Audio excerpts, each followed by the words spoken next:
If you're a new shooter or if you're helping a new shooter get a gun, do not get a JFrame. These are pushed way too often by gun stores because of the simplicity of using a revolver. However, what they don't tell you is that these are incredibly difficult to shoot and also miserable to shoot. They have a very heavy trigger. It's awkward to grip a revolver if you're used to a semi-auto, and they're pretty snappy. And you can say, well, that's what you practice, which, yeah, I mean, that's true. But most new shooters, especially casual gun owners who just want something for self-defense, are not going to practice that much. That's just how it is. They're not going to do hundreds of dry fire reps a week, and expecting them to is just not realistic. So with that, let's assume you know that and understand that, and you're okay with the uses of a J-frame, and you want one anyway. So with that being said, let's compare the Smith Wesson 640 with the Smith Wesson 442 or 642 if you want the stainless version. It's the same gun. One is black and one is stainless steel. This is a 442. So the short version, I would strongly suggest getting a 640 over a 642 and a 442. And here's why. Number one, it is much easier to shoot this gun due to extra weight and a slightly longer barrel. The 640 comes in at 22 ounces, whereas the 442 comes in at, and these are both unloaded weights. So a little bit extra weight to make it easier to shoot because this one is made out of stainless steel. This one is not. But it's not enough to make it more difficult to carry, but it is enough to make it more shootable. So the weight definitely goes to the 640. Number two, these actually conceal basically the same, whether you carry inside the waistband in the appendix position like I do, or in the pocket. So I'm gonna go ahead and demo that now. Here we have the 442, so the smaller one in the JM Custom Kydex in the appendix position. Hugs pretty tight, and it disappears. And here we have the 640, which is the bigger guy, in the same holster in the appendix position. Hugs just as tight, and it disappears. Now, if you look close, you can kind of see a little bit of grip right here. You can always put shorter grips on these, or stocks as the revolver guys call them. I don't think it's that noticeable, especially to 99% of the Gen Pop who don't actually know what they're looking for anyway. These kind of conceal exactly the same in the appendix holster. And here we have the 442 going into pocket carry. This assumes you obviously have big pockets. You kind of need them if you're going to pocket carry. And here we have the 640, the bigger guy, going into pocket carry. Pretty much the same thing. If you're wearing shallow pockets, the grip may pull out a little bit and kind of be visible, but you can always just put shorter grips on there if you want. However, I really like the long full finger grip on this gun. Reason number three, the 640 can shoot 357 and 38 special, whereas the 442 can only shoot 38 special. Now, most people are going to suggest you just shoot 38 special out of a 640 anyway, because that's when it's the most enjoyable to shoot. You're going to do it the most accurately. It doesn't just punish your hand. And I agree with that. Even if you're carrying, it's good to just carry 38 with this gun. But having the option is cool, especially if you live somewhere where there are four-legged problems. Having at least the option to put 357 in there is kind of nice. Now, one thing the air weight has going for it is that it really shines as an ankle gun. This is not my thing. I never ankle carry, although there are some people who do, especially law enforcement, to have their backup gun. I think if that's specifically what you're looking for, then the 442 or 642 air weight is going to be what you want. Full stop. This one is just too big to carry as an ankle gun.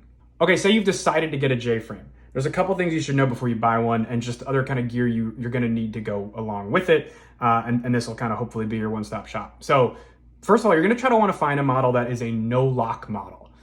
These are a no-lock. So if you look right here, there is nothing right here, right? A lock model looks like this. And what a lock model is an internal safety locking mechanism where you actually need a key to unlock. So think of it like a safety for a revolver, except you unlock it with a key. Obviously, you can see how problematic that is, especially if you're like me and you just lose stuff. I want a revolver because it's very simple. I don't want to have another moving part in there and a safety. If you do have a lock model already, there are lock deletes out there that you can actually install to get rid of that. But it's something to be cognizant of when you're looking at these. Make sure you get a no lock model. And if you're going to buy one online, make sure it's a no lock model. Unless for whatever reason you want to lock, then go ahead and get that. The Wilson Combat JFrame Spring Kit. I think there's also an Apex version of this. That is also apparently incredible. This is a really good kit to get for your JFrame. What it does is it drops the trigger weight by probably like 5 or 6 pounds. But it's still pretty heavy, right? Even after you install this. It's not a hair trigger on a revolver by any means. These are double action only guns, so you can't really get that. But if you ever dry fire a JFrame out of the box, you'll see how absolutely awful it is. And putting a Wilson kit in there or an Apex kit can make it so much easier to shoot. These are like 10, 11 bucks. Highly, highly recommend. And they're pretty easy to install. Mr. Guns and Gear has a really good YouTube video on the install. Just make sure you wear safety glasses because springs go flying. But definitely, you can put one in about 30 minutes. Highly, highly recommend. A-Zoom snap caps. If you're gonna get a J-frame, you gotta dry fire with it. Like I said, these are very difficult to shoot, especially if you're a semi-auto shooter. And if you're gonna be dry firing a bunch, you definitely want some snap caps in there. Get some of these, get a bunch of clicks in every single day. Highly, highly recommend dry firing and using snap caps when you do so. Appendix holster.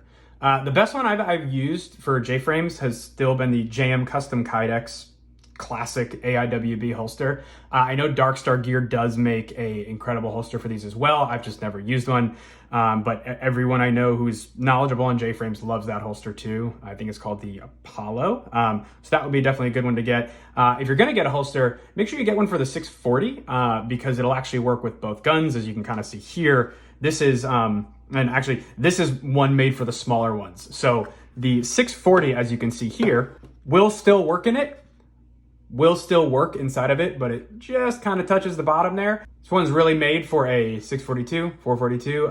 If I could do it again, I would just get one for the 640 because it's gonna work with both guns. Pocket holsters.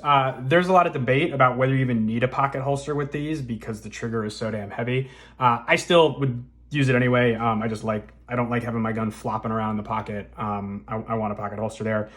And this is going to be sacrilege in the world of holster aficionados and high-end gear, but the Uncle Mike's holster is often considered one of the best pocket holsters for these guns. Go figure, 9 times out of 10, Uncle Mike's is trash for whatever else you want to use it for, but their J-frame pocket holsters are pretty cool. And they work really well. So if you want a holster for the 442, you're going to want a size 3, and if you want one for the bigger guy, you're going to want a size 4.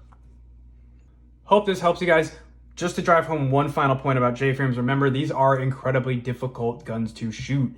It's not the same as shooting a single stack 9mm. It takes way more practice. You got to make sure you hold it right. Make sure you look at that. What you don't want to do is be holding a revolver like this the same way you'd hold your Glock, because you will really fuck up your hand due to the pressure that comes out of this right here. It's a totally different grip. It's not even really something that I'm qualified to teach. I still regularly practice it myself. So there's other better videos on that you can watch, but just understand that these are not new shooter guns. As cool as they are, as sexy as they look, it's not nearly as easy to shoot a revolver as Rick Grimes makes it look in The Walking Dead, or Carl popping, headshots on zombies while he runs forward with a Colt Python. So just understand that. There are probably better choices, but if you're gonna go with the J-frame, I hope this video helps.